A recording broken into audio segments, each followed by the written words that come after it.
ir a coger una,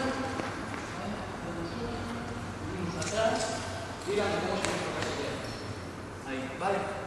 Lógicamente, cuantas más cojáis, más puntuación para vuestro equipo al final de la competición. ¿De acuerdo? Sí, exactamente, en ese y en ese. Bien. Venimos para esto.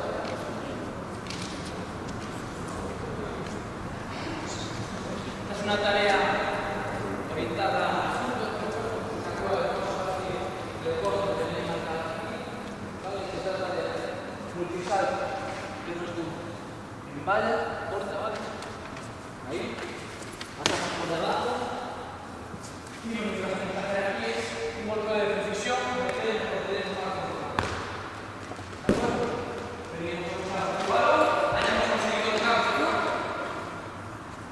Lo colocamos y volvemos a hacer lo mismo. ¿De acuerdo? Es importante que alguno llevéis la cuenta de los tantos anotados.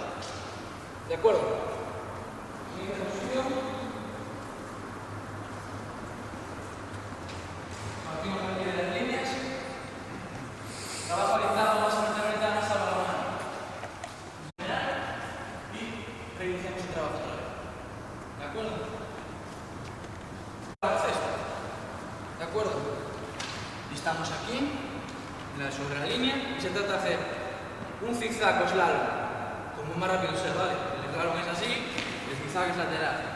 ¿Vale? Como más rápido sea, que se vaya a ratanea, la cesta va a estar a la altura del cono y se trata de acertar y meter en la cesta. Cada vez que metáis canasta, un punto para vosotros. Lo mismo, volvemos atrás y reiniciamos la tarea. ¿De acuerdo? Y por último,